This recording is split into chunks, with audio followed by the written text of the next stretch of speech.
Bulletin का बाकायदा आगाज करेंगे। और अब मुल्क में कुछ गैस बहरान की बात कर लेते हैं। सुई सदरन गैस कंपनी की जानिब से सनतों को गैस की सप्लाई बंद करने के फैसले ने सनतकारों को आजमाइश में डाल दिया है। गैस की सप्लाई बंद होने से बरामदगी ऑर्डर्स कैसे पूरे होंगे, इस फिक्र ने शहरियों को परेशान कर दिया है। वसीम इफ्तिखार की रिपोर्ट। तवानाई पेट्रोलियम डिवीजन की तरफ से अहकामात जारी होते ही SSGC और काम हरकत में आ गए। घरेलू सार्फिन को गैस की फरामी यकीनी बनाने के लिए गैर बरामदी सनतों को गैस की फरामी 11 सितंबर से बंद करने का फैसला कर लिया। FB area association of trade industry के सदर हारून शम्स कहते हैं, गैस की सप्लाई बंद होने से न सिर्फ बरामदी ऑर्डर्स को बर वक्त पूरा करना नामुमकिन होगा, बल्कि इसके मनफी असरात मईशत पर भी मुरतब होंगे। यहाँ पे कई एक्सपोर्ट यूनिट्स हैं जिनके अपने पास प्रोसेसिंग यूनिट्स नहीं होते। प्रोसेसिंग यूनिट्स जो हैं वो एक्सपोर्ट नहीं कर रहे होते, तो उसकी वजह से वो एक्सपोर्ट ओरिएंटेड यूनिट्स में नहीं आते हैं और जनरल इंडस्ट्री में फॉल करते हैं। और अगर उनकी गैस बंद कर दी जाएगी और उनके यहाँ से माल जो है वो एक्सपोर्टर्स को नहीं मिलेगा, तो शायद हो सकता है कि इस दफ़ा दोबारा हम जो हैं वो एक्सपोर्ट के टारगेट्स को पूरा ना कर पाएं। SSGC और काम के मुताबिक ऐसी तमाम सनतों को गैस की फरामी अगले अहकामात तक बंद रहेगी। ताहम zero rated export industry, captive power plants और फर्टिलाइजर सेक्टर को गैस की फरामी जारी रहेगी। मुल्क भर में गैस बहरान जारी है, वहीं पर गुजरांवाला में भी गैस की गैर एलानिया लोड शेडिंग का सिलसिला जारी है। घरेलू सार्फिन और सनती यूनिट से वाबस्ता अफराद परेशान होकर रह गए हैं। गैस की गैर एलानिया लोड शेडिंग से फैक्ट्रियों में काम करने वाले मजदूर बेचारे बेरोजगार होने लगे हैं। मजीद जानते हैं जाहिद इकबाल राना से। जी जाहिद। सर्दियों के आगाज के साथ ही महकमा सुई नादरन की जानब से लाखों सार्फिन पर गैस की गैर एलानिया लोड शेडिंग का जो अजाब है वो नाजल कर दिया गया है। तो गैस की गैर एलानिया लोड शेडिंग के वजह से जहाँ पर घरेलू सार्फिन परेशान है, तो वहाँ पर ही गुजरांवाला एक सनती शहर है। यहाँ पर जो सनत से वाबस्ता जो अफराद हैं वो भी गैस की गैर एलानिया लोड शेडिंग की वजह से खासे परेशान दिखाई दे रहे हैं। तो अभी भी हम इस वक्त एक फैक्ट्री में मौजूद हैं और यहाँ पर गैस की गैर एलानिया लोड शेडिंग से तंग आए जो सनतकार हैं, जो मजदूर हैं, उन्होंने लकड़ियाँ जलाना शुरू कर दी हैं। तो अभी उनसे बात करते हैं। गैस सुबह हम जब घर से आते हैं उस वक्त भी गैस नहीं होती। बाज़ार से आन के 100-200 रुपये का खाना खाते हैं और गैस की इधर फैक्ट्री में बहुत परेशानी है। गैस की वजह से आम छुट्टी हो जाती है। क्या कहना है कि हुकूमत को चाहिए कि गैस की गैर एलानिया लोड शेडिंग के खात्मे के हवाले से ठोस इकदाम करने चाहिए ताकि ज़्यादा से ज़्यादा जो रिलीफ है वो घरेलू सार्फिन और फैक्ट्रियों में काम करने वाले जो मजदूर हैं उनको मिल सके और उनके घर का जो चूल्हा है वो चल सके। जी, खबरों के सिलसिले को आगे बढ़ाएंगे। आपको बताएंगे ऑपोजिशन लीडर पंजाब हमजा शहबाज का कहना है कि नया पाकिस्तान बनाते बनाते पुराने पाकिस्तान को भी तबाह कर दिया। 4 सालों में इमरान नियाजी ने अवाम को झांसा दिया। मौजूदा हुकूमत से जान छुड़ाने के लिए पार्लियामेंट में जिद्दोजहद करेंगे। इमरान खान को भागने नहीं देंगे, अब एहतसाब होगा। पाकिस्तान की अवाम ने नया पाकिस्तान बनाते न होते पुराने पाकिस्तान को भी तबाह कर दिया। हम तो 4 साल से आपके इंतकाम का निशाना बने हुए, लेकिन जो पाकिस्तान की आवाम बिलख रही है, जिसको आपने 4 सालों में झांसा दिया, चालान तो इमरान नियाजी के खिलाफ कट चुका है और ये मैंने नहीं काटा, ये पाकिस्तान की आवाम ने काटा है। इस जालिम हुकूमत से जान छुड़ाने के लिए सड़कों पर भी और पार्लियामेंट में भी हम पूरी जिद्दोजहद करेंगे तमाम जमातों के साथ। और एक एजेंडा है कि ये जो नियाजी है झूठा, जिसने अवाम को झांसा दिया, इससे अवाम की जान छुड़ानी है। शहबाज शरीफ और हमजा शहबाज के खिलाफ जाली बैंक अकाउंट्स और मनी लॉन्ड्रिंग केस का अबूरी चालान किस अदालत में जमा कराया जाए, FIA की तहकीकाती टीम कशमकश का शिकार है। चालान बैंक जराइम कोर्ट में जमा कराया जाए या स्पेशल जज सेंट्रल 1 की अदालत में, FIA की तफ्तीशी टीम अभी तक ये फैसला नहीं कर सकी है। ऑपोजिशन लीडर शहबाज शरीफ और हमजा शहबाज के खिलाफ जाली बैंक अकाउंट्स और मनी लॉन्ड्रिंग का ये केस, जिसमें अबूरी चालान किस अदालत में जमा कराया जाए, FIA की टीम अभी तक डिसाइड नहीं कर सकी।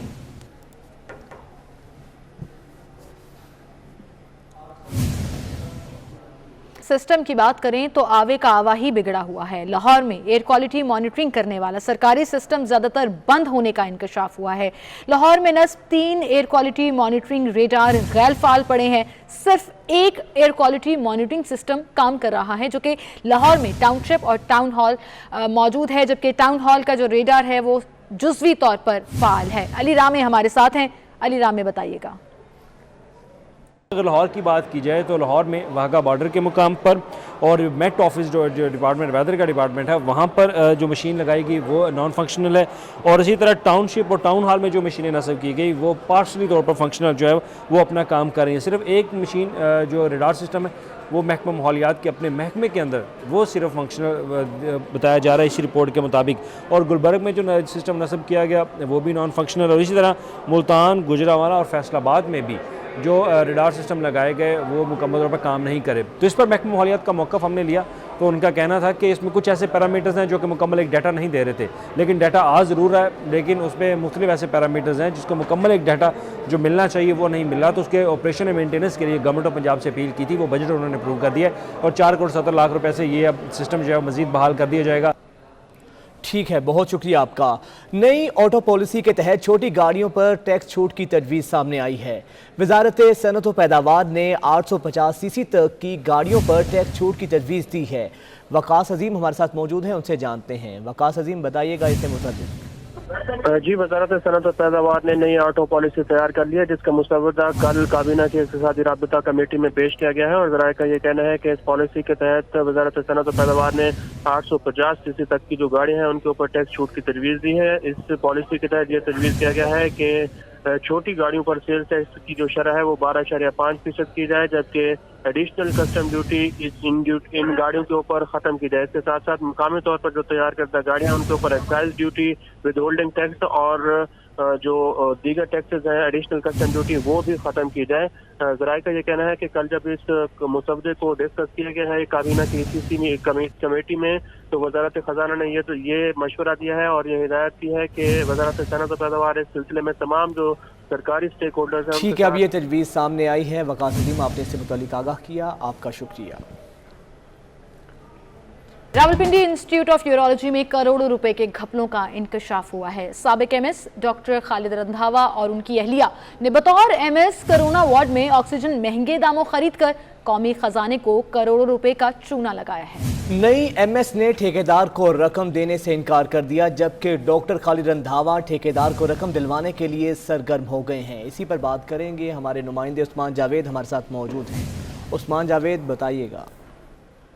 دیکھیں، یہ سابق M S Rawalpindi institute of urology doctor Khalid Randhawa اور ان کی جو اہلیہ ہیں وہ بھی سابقہ M S Rawalpindi institute of urology تھی، اور انہوں نے مہنگے داموں آکسیجن کا ٹھیکہ لیا، اور جو غنی گیسز کمپنی ہے وہ راولپنڈی کے الائڈ اسپتالوں کو 57 روپے کیوبک میٹر میں گیس فراہم کر رہی ہے، جبکہ راولپنڈی انسٹیٹیوٹ آف یورالوجی نے اسی کمپنی سے 77 روپے کیوبک میٹر گیس خریدی، اور اس اضافی رقم لگانے کی وجہ سے حکومت کو کروڑوں روپے نقصان کا سامنا ہوا، اور جو رقم اب راولپنڈی انسٹیٹیوٹ آف یورالوجی میں بیلنس ہے وہ نئی ایم ایس جو تعینات ہوئی ہیں انہوں نے وہ رقم کے اوپر چیک کے اوپر سائن کرنے سے انکار کر دیا ہے، اور سابق ایم ایس نے وہ رقم ٹھیکیدار کو دلوانے کے لیے سرگرم ہو گئے ہیں، اور اس تمام معاملے میں ان کو سرپرستی مبینہ طور پر راولپنڈی میڈیکل یونیورسٹی کے وائس چانسلر ڈاکٹر عمر اور جو ڈائریکٹر فائنانس ہے ان کی بھی حمایت حاصل تھی، اور ڈاکٹر خالد رندھاوا نے اپنی مبینہ کرپشن کو چھپانے اور رقم کی ادائیگی کروانے کے لیے خود بطور کنسلٹنٹ۔ ٹھیک ہے، بہت شکریہ عثمان جاوید آپ کا۔ لاڑکانہ سے خبر دیں گے، یوریا کھاد نایاب ہو گئی ہے۔ کھاد نہ ملنے پر کسانوں نے وفاقی حکومت کے خلاف احتجاجی مظاہرہ شروع کر دیا۔ مظاہرین نے کھاد نہ ملنے پر شدید نعرے بازی کی۔ مظاہرین کا کہنا ہے کہ کھاد کی قلت کی ذمہ دار وفاقی حکومت ہے۔ یوریا کھاد سرکاری ریٹ 1770 روپے کی بجائے 2500 روپے فی بوری بلیک میں فروخت ہو رہی ہے، اور جبکہ مظاہرین شدید نعرے بازی کر رہے ہیں، لاڑکانہ میں یوریا کھاد نایاب ہو گئی ہے، جس کے بعد کسانوں نے وفاقی حکومت کے خلاف احتجاجی مظاہرہ بھی کیا ہے۔ کہ وزیراعظم گرین لائن منصوبے کا افتتاح تو کر آئے، لیکن 4 سال بعد بھی اسلام آباد ایئرپورٹ میٹرو منصوبہ مکمل نہیں ہو سکا ہے۔ وفاقی حکومت کی عدم توجہی کے باعث شہریوں کو سفری سہولیات میسر نہیں آ سکی ہیں۔ میٹرو بس منصوبے پر 90% سے زائد کام مکمل ہو چکا ہے۔ اسلام آباد سے اویس کیانی ہمیں اپڈیٹ کریں گے۔ اویس بتائیے گا۔ جی، نیو اسلام آباد میٹرو بس منصوبہ اس سال بھی مکمل نہیں ہو سکا، اور جو 26 کلومیٹر کا جو یہ ٹریک ہے یہاں پر 95% जो है वो काम मुकम्मल हो चुका है। मेट्रो बस स्टेशन यहाँ पर बन चुके हैं, जितना भी यहाँ पर जो सिविल वर्क्स है वो मुकम्मल हो चुका है, लेकिन इदारों की आपस की जो है जो इसको ऑन करने का जो मामला है वो अभी तक रिजॉल्व नहीं हो सका। पब्लिक ट्रांसपोर्ट ना होने की वजह से इनको प्रॉब्लम का सामना करना पड़ता है। भाईजान इधर से टैक्सी करवानी पड़ती है, वो 500-600 रुपये मांग लेती है आराम से, फिर आगे से बदतमीज़ी करते हैं, कहते हैं पेट्रोल बढ़ गया है। ये बताइएगा कि भाईजान यहाँ से इस्लामाबाद एयरपोर्ट का कितना किराया होता है? सर 1500 रुपये किराया लेते हैं। इतना ज़्यादा किराया, वो तो इतना सफ़र तो नहीं है सर, सफ़र तो इतना नहीं है, स्पेशल जा रहे होते हैं। गुज़िश्ता माह जो एक रेप का केस हुआ वो इसी जो बंद मेट्रो स्टेशन है यहाँ पर ये वाक़या जो है वो उस तरह के रोनमा हो रहे हैं। तो बजाय यहाँ पर कि ये इस तरह जराइम में यहाँ पर इजाफा हो या पब्लिक के लिए ओपन किया जाए, और अगर बसें मेट्रो बसेस अगर नहीं मंगवाई जा रही तो कम से कम यहाँ पर जो लोकल बसें हैं वही चलाई जाएं, ताकि जो आवाम है, जो शहरी इस्लामाबाद के, उनको सफरी सहूलियात जो हैं वो मुयस्सर आ सकें। बहुत शुक्रिया अवैस साहब का। हज़रत शाह रुकनुद्दीन आलम मुल्तानी के 708वें उर्स की तकरीबात जारी हैं। सज्जादा नशीन मखदूम शाह महमूद कुरैशी शाह रुकन आलम कॉन्फ्रेंस की दूसरी नशिस्त की सदारत कर रहे हैं। जी हाँ, आपको बता रहे हैं कि हज़रत शाह रुकन आलम मुल्तानी के 708वें सालाना उर्स की तकरीबात जारी हैं। सज्जादा नशीन मखदूम शाह महमूद कुरैशी शाह रुकन आलम कॉन्फ्रेंस की दूसरी नशिस्त की सदारत कर रहे हैं। ये बराह रास्त मनाजिर भी आप देख सकते हैं। इसके साथ ही स्टूडियो से अब तक के लिए इतना ही।